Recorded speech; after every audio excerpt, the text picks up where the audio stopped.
There it was, a smear of red lipstick on the collar of his white shirt. It wasn't mine. I don't even wear red. I stared at it for a long time, holding the fabric between my fingers like it might explain itself, but it didn't. When he got home, I asked him about it, calm as ever. He froze. His eyes darted, looking for a lie he could live with. It was just a moment, he said, voice soft, almost ashamed. It didn't mean anything. Please, just understand. I nodded slowly. Understand, I repeated, as if tasting the word. He relaxed a little, thinking that was the end of it, that I'd cry a bit, maybe get upset, and then we'd move on like always. But something inside me had cracked. Not loudly. It was quiet, like the way ice breaks under pressure. Barely a sound, but impossible to undo.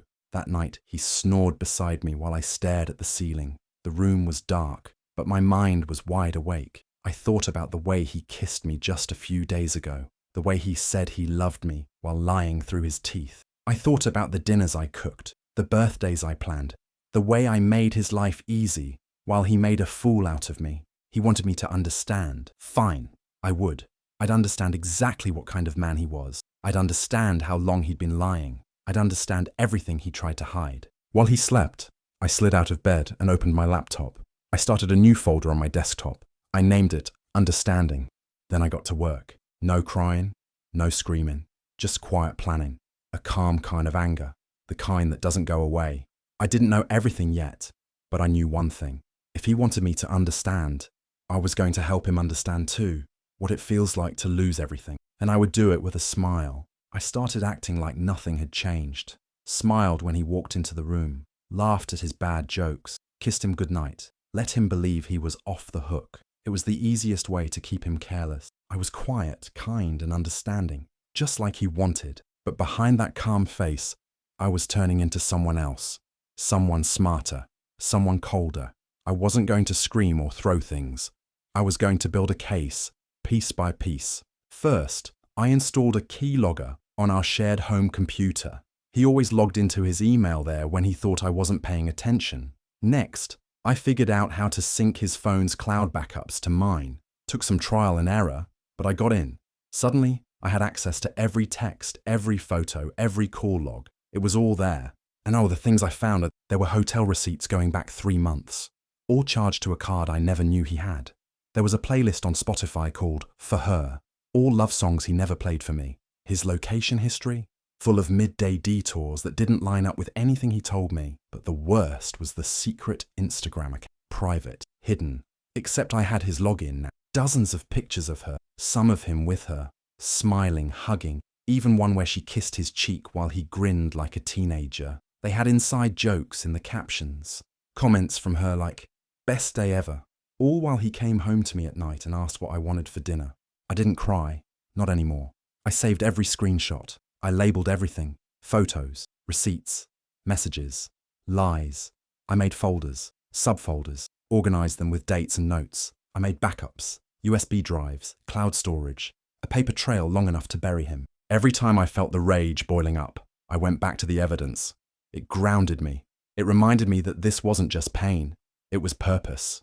He thought he was being clever, sneaky, untouchable, but he was careless, arrogant, and he forgot one very important thing. I paid attention. Always had. Now I was watching everything, quietly, completely, and I wasn't going to stop until I had everything I needed to ruin him, legally and emotionally. I stared at her photo for a long time before deciding to message her. She was pretty, younger than me by a few years, always posing like she was auditioning for a reality show. Lip gloss, fake lashes, the whole deal. But she didn't look cruel, just naive. I didn't come in swinging.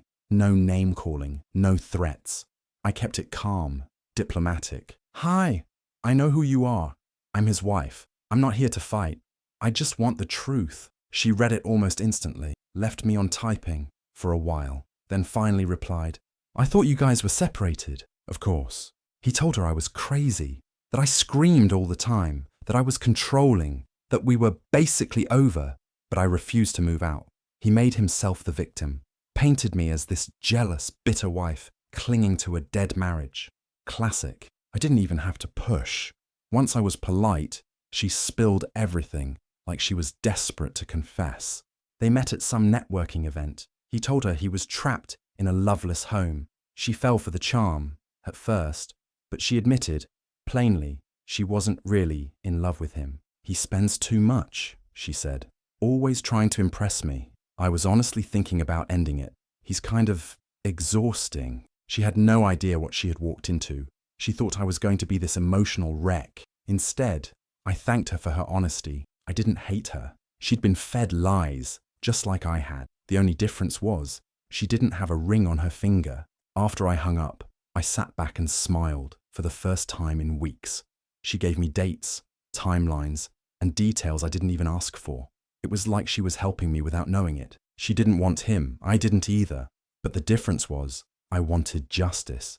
And now, I had even more ammunition. I went back to my folders and added a new one, her side, because now I had both stories, his and hers, and neither one could save him from what was coming next. Once I had enough dirt on his affair, I turned to the money.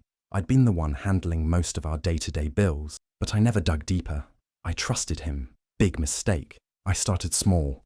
Bank statements, credit card bills, anything I could access. I opened every file I could find on his laptop, every email from the bank. Slowly, the picture came together. He was hiding things.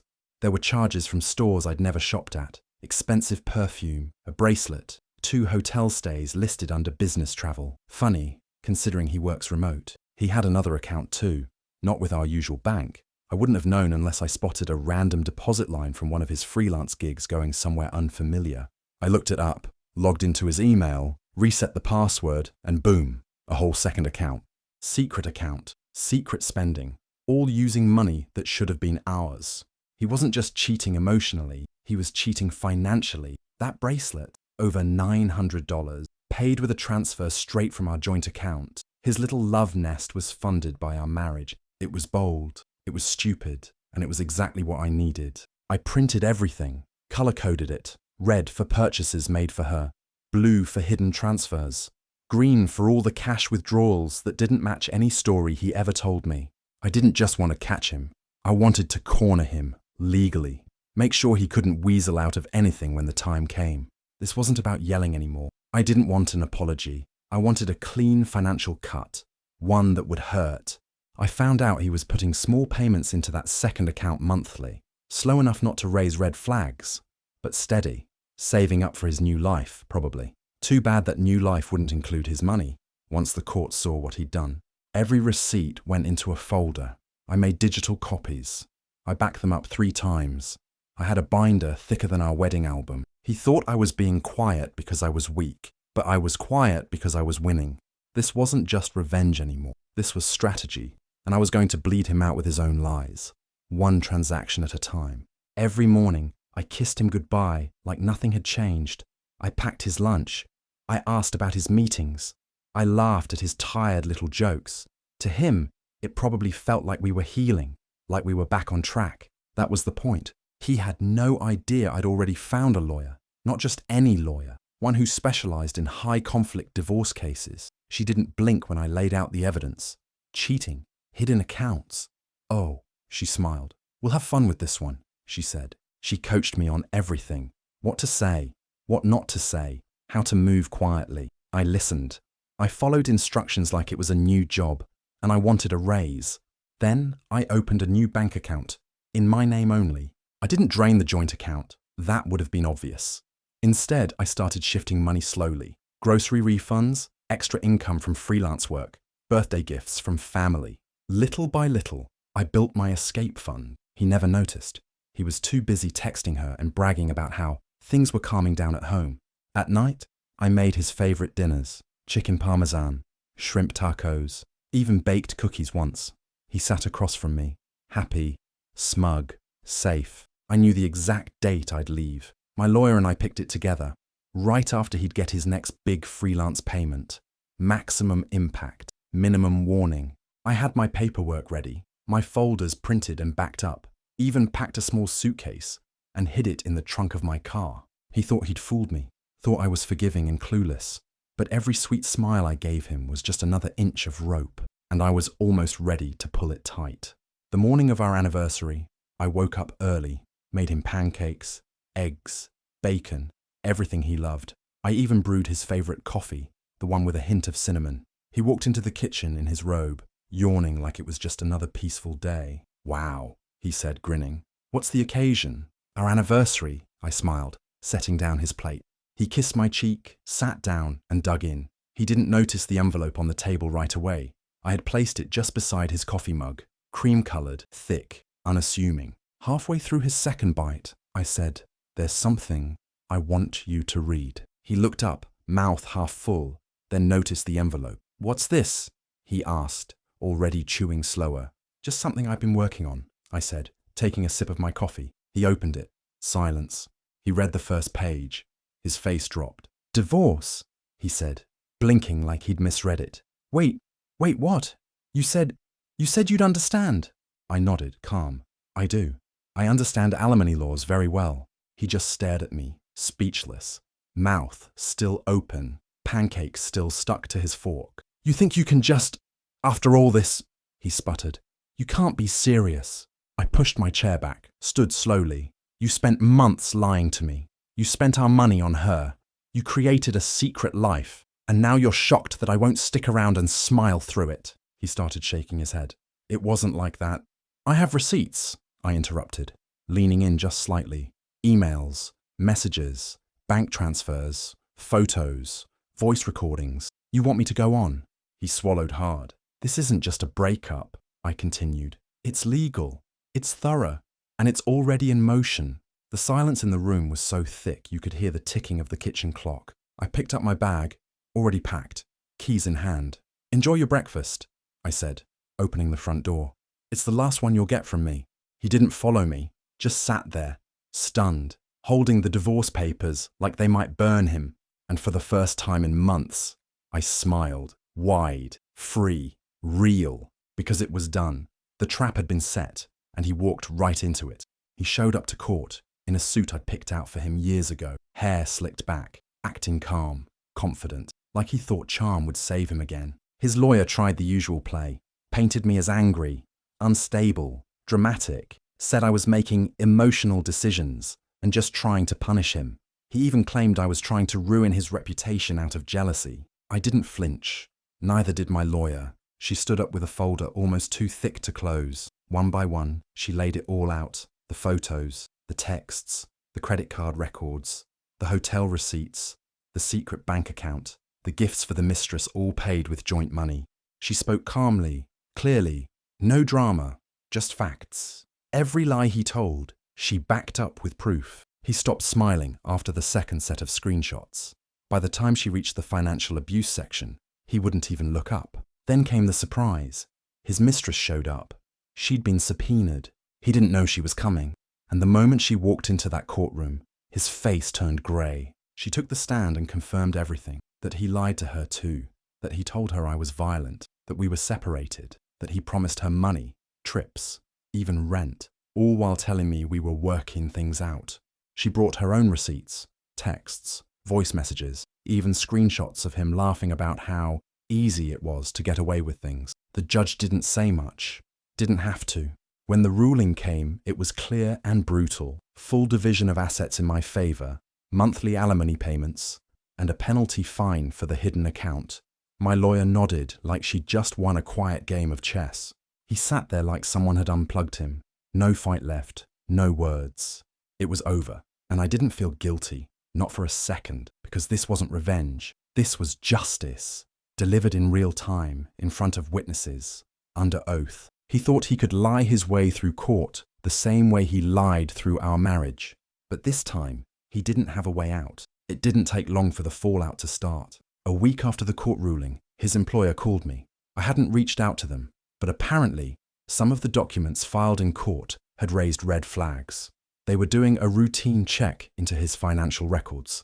Asset hiding, misusing joint funds, shady freelance side deals. It all came out. 2 days later, he was fired.